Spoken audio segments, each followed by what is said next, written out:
You are listening to the Disney Dream Girls, an unofficial Disney Theme Parks podcast.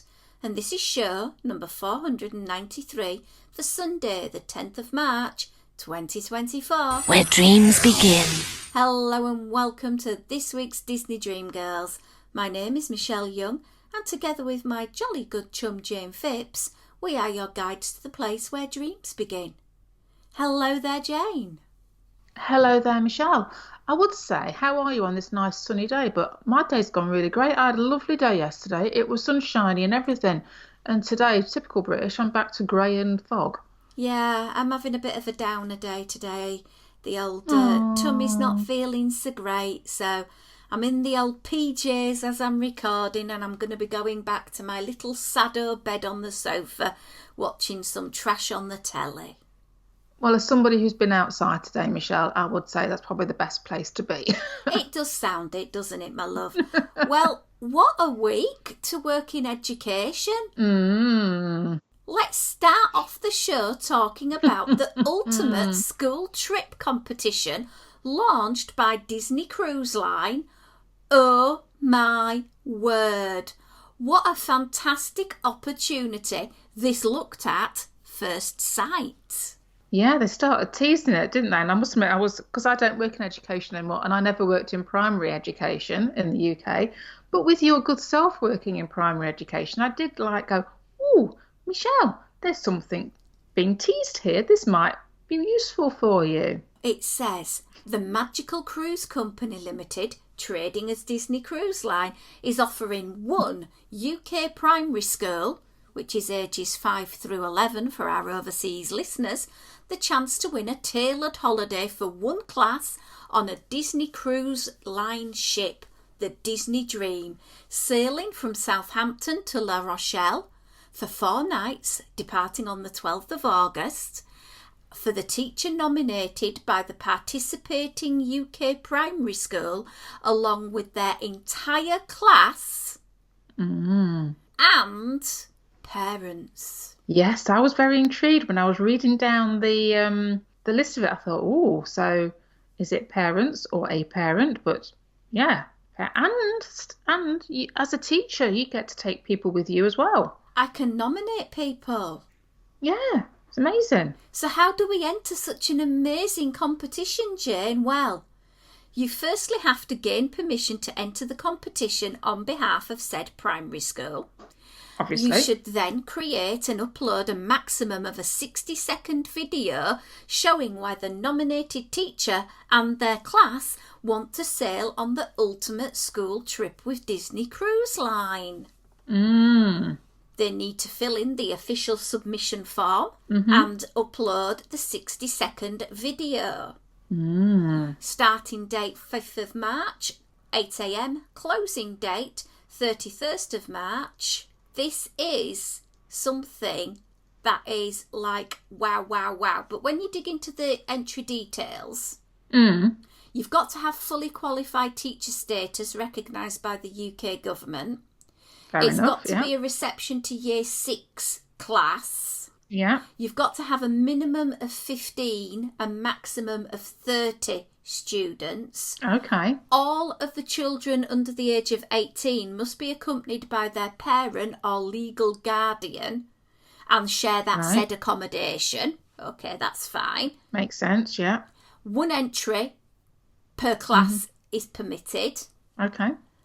No music, no offensive content. The number of legal ramifications as a teacher, risk assessment. Prior to going on a school trip, I need to do a recce to make sure it is acceptable. So are Disney going to put me up for that first?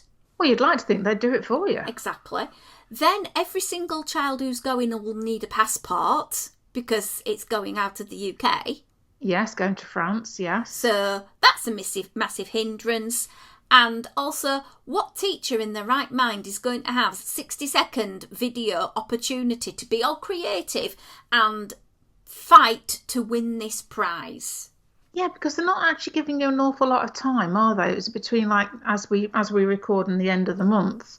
All the schools are in, they're all working and busy, so trying to figure out how to get something recorded.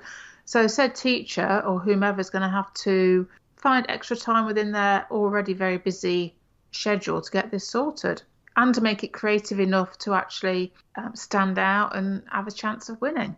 Yeah. And on top of that, you've got to get them all down to Southampton. You have got to pay for onboard expenses such as gratuities, merchandise, souvenirs, laundry services, etc., etc., any service charges.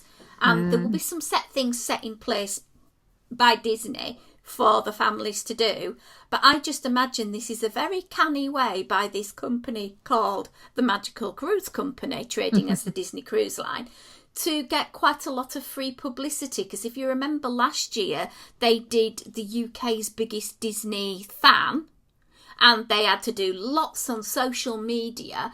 And I imagine that the angelic class that are chosen for this will be doing a lot of social media content. Well, yeah, and then you're getting into, as we know, Shell, working in education, safeguarding is a very hot topic, as it should well be. And obviously sharing images of children online it can be fraught with issues. Yeah. So that's a whole other, ball game to play with, isn't it? So it's going to be interesting to see how it all pans out. And it would be interesting once it all happens to actually be able to find out firsthand from the winning school teacher exactly what the experience was like and whether they felt they actually got any downtime or whether it was sort of we wanted to pose over here and, how much of that was kind of became part of it, because I mean, on the surface, it sounds like an amazing trip. Don't get me wrong. I mean, for some schools and children that go to these schools, it might be the only time they would get to be able to experience anything like this. But it's also slap bang in the middle of our summer holidays. So, you might have a class of 30, but you might find that half your class are already in Spain or somewhere on their holidays, because that's what we do in the UK. We get to 6 weeks holiday for our school break and we plan and we book our own trips, don't we? Yeah. Anyway, moving on from that hot topic. Interesting. Let's move from a Disney cruise Southampton to La Rochelle to Disneyland Paris, and Casa de Coco Ristorante de la Familia has now opened, and Miguel proudly welcomes you to this unique casa where you can enjoy traditional Mexican dishes. Well, I've not heard about this. I'd only heard about this the other day because there's a new little snack cart open, so I wasn't aware of this restaurant at all. Well, those of us who go to Disneyland Paris will know that this eatery is so seldomly open. It's nice that they're actually planning on opening it. But when you have a look at the menu, it's actually quite enticing. There's a beef burrito, a chicken burrito, and a vegan burrito, and these are €12. So it's a reasonably inexpensive meal. You can get Doritos, you can get Ziggy fries, which are like crinkle cut fries. There's a little salad. It looks all very delicious. Then there's some infant meals as well. You can have a kiddie version or some chicken nuggets. There's a whole host of different puddings like Magnum ice cream. Mickey bar, €4.50. I'm guessing it's the tinier Mickey bars that they get in Disneyland Paris. And then you can get a whole host of beverages, including an alcoholic frozen margarita for €8, which makes it probably one of the cheapest alcoholic beverages in a theme park, as far as I'm aware. Yeah, that sounds awfully cheap to me, but maybe it's not very big. I don't know, but yeah, nice. Yeah, so anyone planning a trip to Disneyland Paris and fancy a little bit of cocoa theming and some spicy Mexican food, please let us know how you get on with it and what you think about this Tex-Mex eatery. Yeah, well, it's kind of nice that DLP are having something different, because I know we both found, I think when we were there, whilst it was a fair few years ago, that there was a lot of repetition between restaurants in the food offering, so it's nice to have something different out there. 100% agreed. Now, the other day, according to WDW News Today, I've not been able to verify this through my connections in the UK, there's a few issues booking dining reservations from the UK. Yeah, this was the first I'd heard about this. People in the UK are wanting to book their dining reservations, but due to a data protections sharey typey thing, guests in the UK aren't able to access it. So if you want to book all your dining reservations, you have to ring up. Obviously, there's something to do with data privacy and data protection laws being different between, I'm guessing, the UK/the EU and the US, and that's the reason that's being given. Um, I did look at some of the comments, and everything seemed to be a little bit, well, it worked for me, or yeah, I've been having the problem since whenever. So it feels a little bit hit and miss as to whether you get the issue or not. I don't know. As I'm unable to check this myself, I don't know. But if we have any fellow Brits that are going in the next sort of 60 days or so, could you try booking a dining reservation and let us know? info@disneydreamgirls.com or through the family page on Facebook, and let us know what your experience are, because I imagine if you have got the Disney dining plan, especially the higher level ones that have the possibility of booking 2 table services a day, you want to be able to get first pick at those dining reservations to make sure that you can have the ultimate experience on your very expensive Disney trip. And it just leaves me into sort of thinking a little bit that at times us in the UK, we do really well out of our tickets. Our tickets that we get, the 14-day ones, are a lot cheaper than buying them in the US. We get a lot of extra perks like Memory Maker, we get the water park admission, things like that. But sometimes we get the wrong end of the stick, because when we book our trip with our travel agent or direct with Disney, the price we pay, this price we pay. Whereas if you book with an American travel agent, they can apply discounts as Disney release them. So your price could actually reduce. And this happened when I booked with Christine Sir, who is an agent for MEI Mice Fan Travel. Other travel agents are available. And she was able to save me quite a little bit of money a couple of months before the trip. So yeah, I mean, I say it's going to be interesting to see how this pans out, because then it does lead itself to, are you better off to book with an American travel agent, and then who they could actually do all the bookings for you, I would presume. Because obviously we always have that time issue, as in, you know, if you want to be on the minute these things become available for your hotel stay, it's like we have to be up at silly o'clock in the morning or midnight or whatever, just to be on at that point when everybody else is getting a reasonable first thing in the morning wake up call. We have to have one at 2 o'clock in the morning. Yeah. So that's one thing to navigate anyway. So I can imagine the frustration if you have, set your alarm for silly o'clock in the morning, early hours of the morning, and then you get online and your app won't let you do it and the online won't let you do it. That's a bit of a kick, isn't it? It is. And a lot of the UK market come over and spend quite excessively because they can't get access to a lot of the US parks merchandise via the UK Disney store. And we do tend to bring back a lot of Disney souvenirs and bolster the American economy by coming and spending our English pounds. So yeah, I think come on, as well, get it sorted. Yeah, because remember, for the UK, and I'm sure it might apply to other non-US countries as well, but maybe specifically going into the European Union, where because of the distance that we're having to travel, people might only come once or twice in a lifetime, or they might only come every other year, every 3 years, or something like that. So, like you say, Michelle, when we do come, we do tend to spend our money because we don't know if we're ever going to get back again. And B, if we are going to get back, it may not be for a considerable length of time. So it's a market that Disney don't need to, or shall I say, I'll turn it into positive. Disney need to look after us, put it that way. Absolutely. Don't upset your British fans, your fans from Europe, your fans from Australia, because remember, Australia have the same issues. They have to travel a long, long way to get over to a little bit of a taste of Disney as well. Yeah, definitely. Right, moving on. Guess what has started over in the California Adventure theme park from March the 1st all the way through to April 22nd? It's food and wine. It is the Disney California Adventure Food and Wine Festival, celebrating California's incredible bounty with exciting cuisine, entertainment, and more. So we had a little bit of a look on the menu, giving ourselves a little bit of a challenge of here's $50, what are the best picks you can get? So I'm going to hand this over to you, Janie, to see what you bought with your $50. Well, I've got change. Ooh. I spent $47.50. You might want to give that to me so I can possibly... Have you gone over on yours? I might have a little bit. Okay.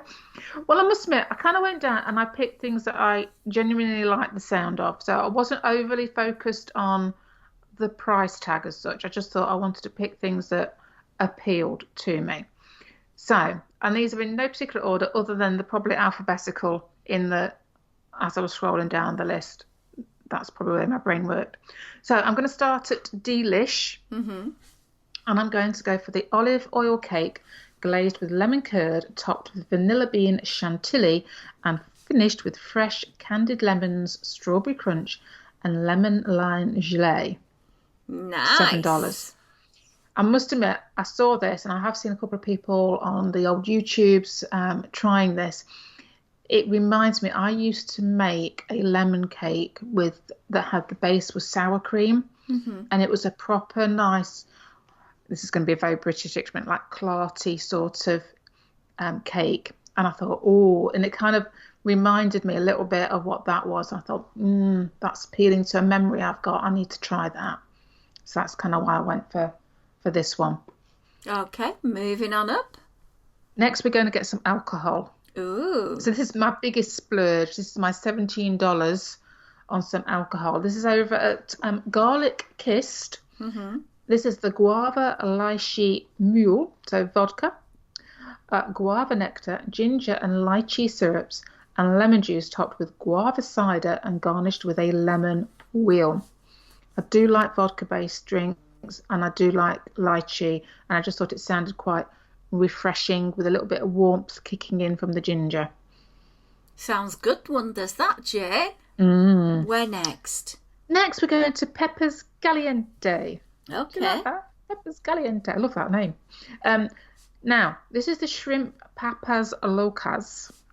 It's cheddar bacon potatoes with jalapeno cheese sauce and chipotle shrimp. It's $8.75.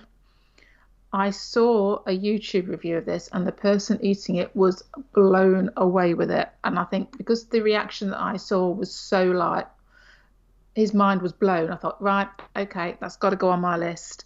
I quite like my seafood, so the shrimp aspect played into that, and the fact that you got cheddar and bacon. I know it's on potatoes. I don't really do carbs, but cheddar and bacon potatoes.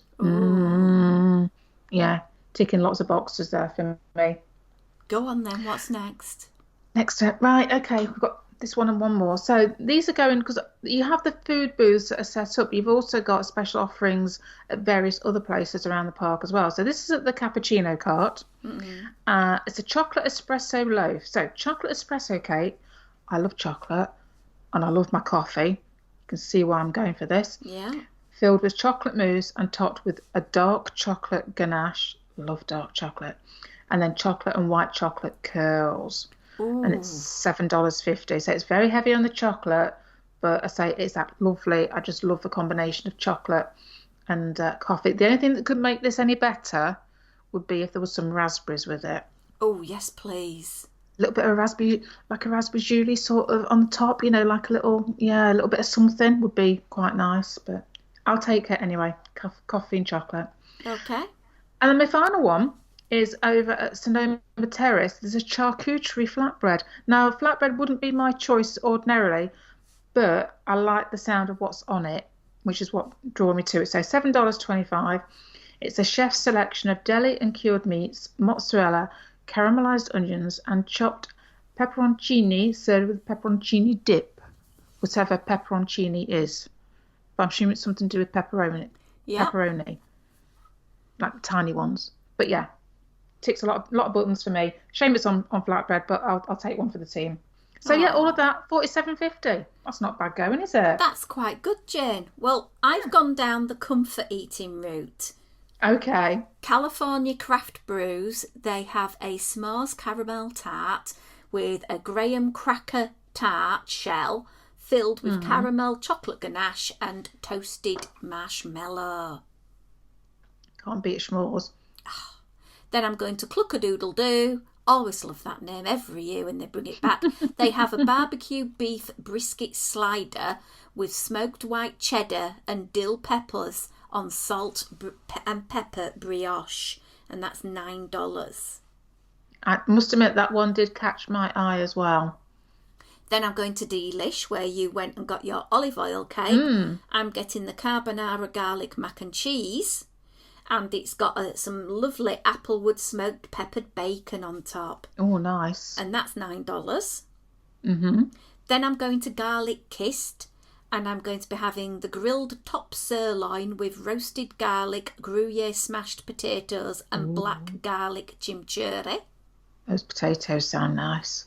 Yeah, another $9 dish. Then I'm going to Nuts About Cheese, and I'm going to be having the Mickey Mouse shaped macaron made with Snickers chocolate, Mickey shaped macaron filled with caramel ganache and made with Snicker bar pieces at $7.75.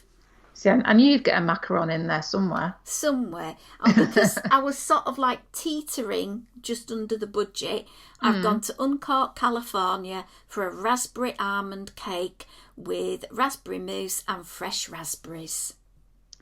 Yeah, see, that's another classic combination, almond and raspberries. Yeah.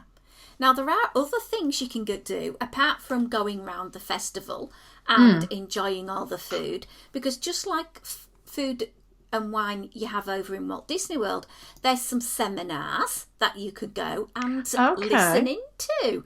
And the beverage seminars for me are something that I have to book when I'm on a Disney cruise line. So when they're offered at the Sonoma Terrace, it's like, ooh, I really fancy that. And different days, different beer brewing companies are taking the stand and talking about it. Now, there's one I particularly chose for you, Janie, and it's the Ethel M chocolate and wine pairing. Oh, I know, and this is Saturday the 20th and Sunday the 21st of April. The beer festival tastings run from March 9th through to April 14th.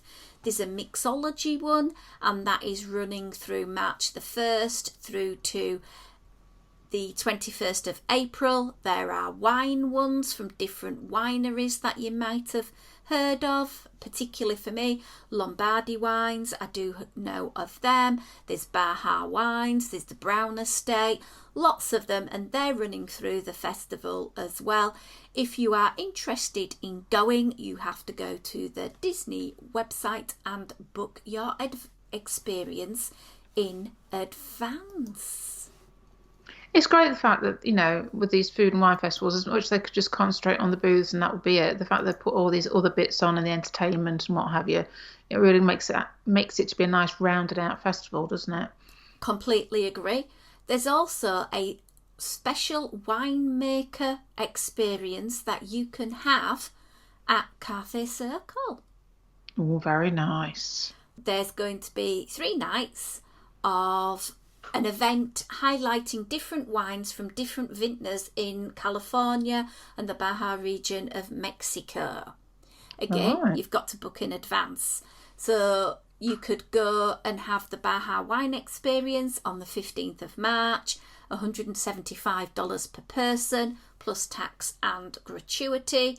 The Lombardy wines are going to be on the 29th. And then the Flora Springs Napa Valley Family Estates wines, again same price, on the 12th of April. So a little bit of food and wine in that little bit of a tasting.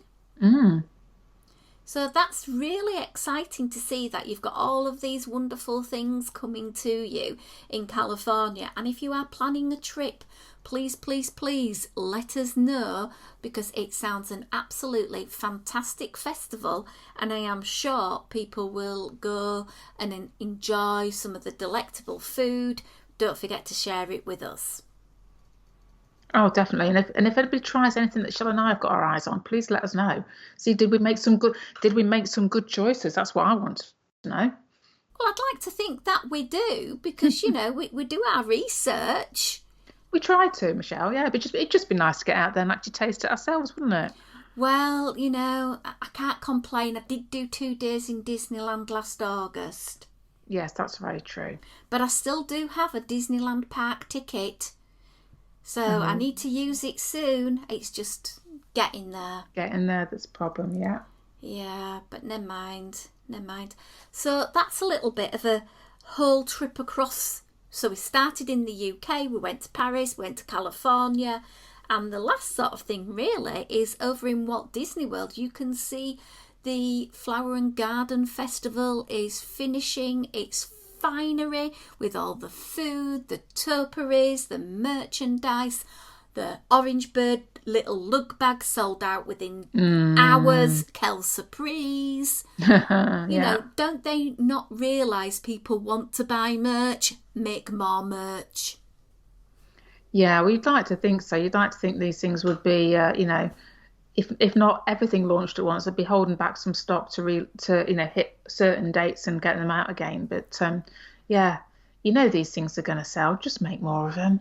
Or do more to stop these eBay people, because these bags are available on eBay at ridiculous prices. And I've watched quite a lot of vlogs, and they're there commenting about people coming out with 2, 3 big, massive carrier bags. And we've been moaning about this for ages. Disney need to do something, Jane.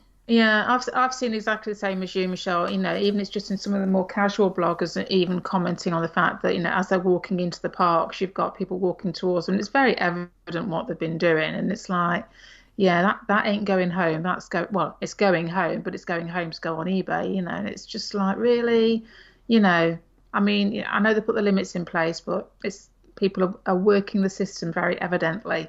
And it's not fair at the end of the day. It's not cricket, is it? To use a very British expression.